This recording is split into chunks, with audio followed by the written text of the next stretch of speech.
nyaya dzehealth and wellness inyaya dziri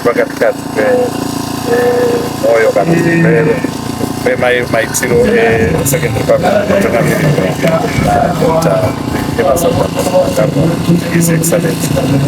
Tinoona kuti maorganizations akaita seZimbabwe Diabetic Association maorganizations anoshanda zvakanaka nehurumende akatarisana nenyaya dzekurarama kwavanhu against communicable madisease akaita sana shuga nana akashatira kuti nyangodai munhu akarapwa zvakadii haifi yakanzi yapera inyaya bedzi kuti icontrol asi zvazvinoreva kuti panodiwa a lot of awareness. Saka maorganization akaita seZimbabwe Diabetic Association achishandira pamwe chete nesu vehurumende zvinotendwa kana vachikwanisa kuita ma-outreach programs akaita seyatinayo pano nhasi. Awareness is the most important panyaya dzatiri kutaura. Munhu anofanira kuva aware kuti anacho chirwere, oita aware mugood time, then ochiwana help inodiwa kuti akwanise kurarama upenyu hwakareba aine dambudziko rechirwere. Saka tiri kufara panapa zvikuitika pano zvinofambirana nemandra yapresident wedu, leaving no place or a person behind. This is a remote place yatiri in some way, and vanhu vanenge vari kuno kumusha vanenge vasingatombozivi kuti vane zvirwere zvakaita sana shuga nana diabetes. Saka vachiuya vachitestwa door to door like this zvinoreva kuti vanokasira kuzoziva isati chavakuwadza. Magariro eZimbabwe Diabetic Association is to help in the reduction yeprevalence of diabetes. Zvamunongoziva kuti zvirwere zvisingatapurirana zvakonzera matambudziko akawandisa. Saka kazhinji kacho vanhu vari kuafektwa nedambudziko rekusaziva. Saka we are on a mission, we are on an agenda to bring awareness to all the communities. Saka zvamuri kuitinesa pano nhasi tatora on board Zimbabwe National Traditional Healers Association n'anga tinadzo pano. We are opening another front in the fight with diabetes. Zvamunoziva kuti pasina cooperation between vanorarama, pasina cooperation between the church, the doctor nen'anga, and we are saying kuti urwere hurikuda isu tose, hurikuda kubatana kwedu tose kuti nyika igone kuitirwa zvakanaka, vanhu vagone kuitirwa zvakanaka. Varikuda kubatana kwemagurusi iwani. Saka vezinatha tavatora kuti vagonewo kutesta shuga, vagonewo kuona murwere, kucheka murwere, BP and what have you, vasati vaprocedure in their own way of treatment.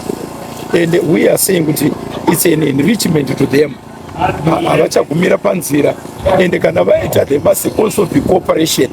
Kana vaita zvavaita vasvika pavasvika vanorifeya to the next clinic.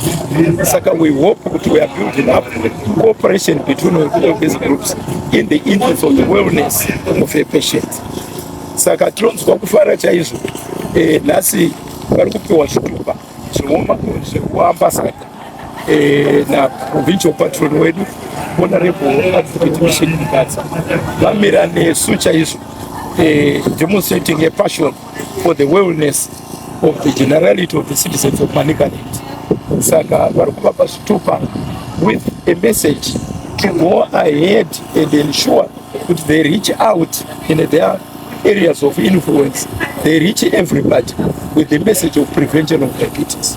As you know, globally, it is agreed the only cure we have is prevention, as it is a lifestyle disease.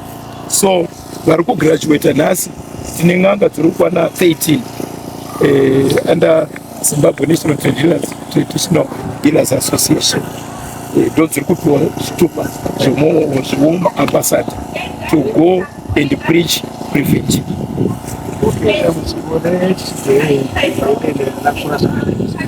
Hama yangu, we can understate the figures, but muchidimburika ndinokupa kuti 1961 0.4% of the population were affected, 1980 10%, 1995 to 2000 15%. Right now we are focusing at least 30% by the 2020 by the year 2030. So the prevalence of diabetes is rising, is going up, and it certainly needs action. And we're even appealing to the media to play a key role in taking that information of prevention to the communities. We have work to do, and it's an open thing, that the pain is so open. The pain being caused by non-communicable disease is so open. It calls every concerned citizen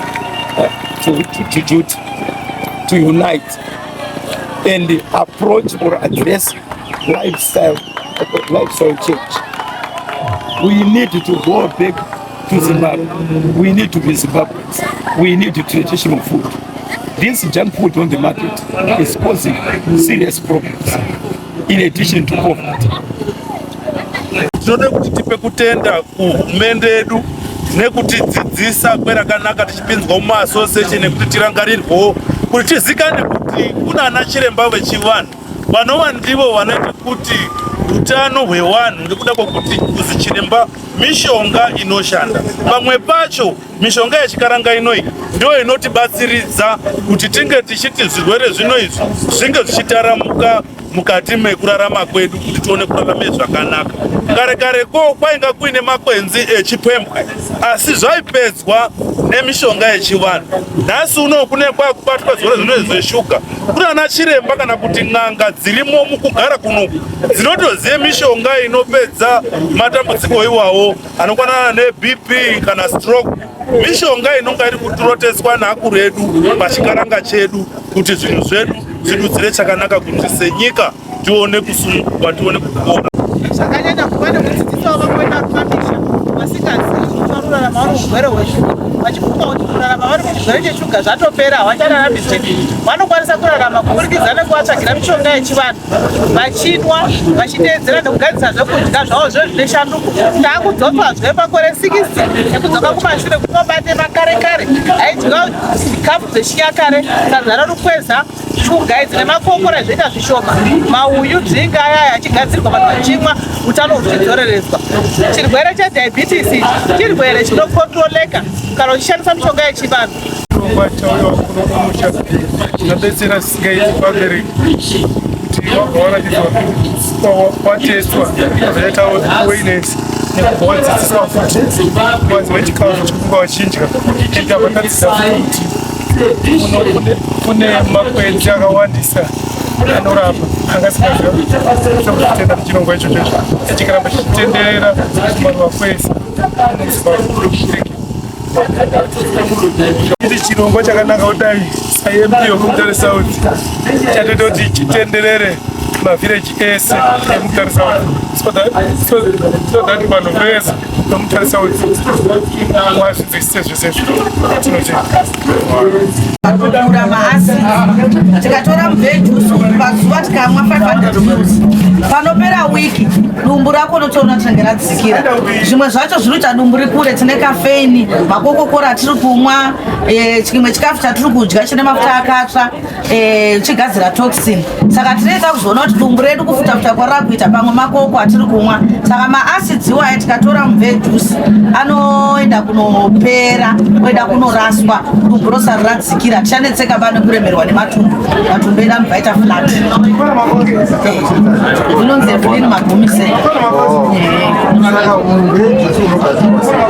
Mubve juice tinotora mamve tomagreta tamagreta tomasoka tozosefa, alright, kumatswa tozosefa tobva tasoka tobva takurisa juice redu.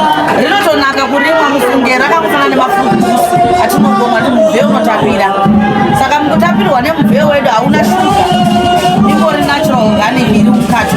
Saka tichimwa juice yedu tichitorarama, tichimwa juice redu tichitorarama. Saka pachinango chotitore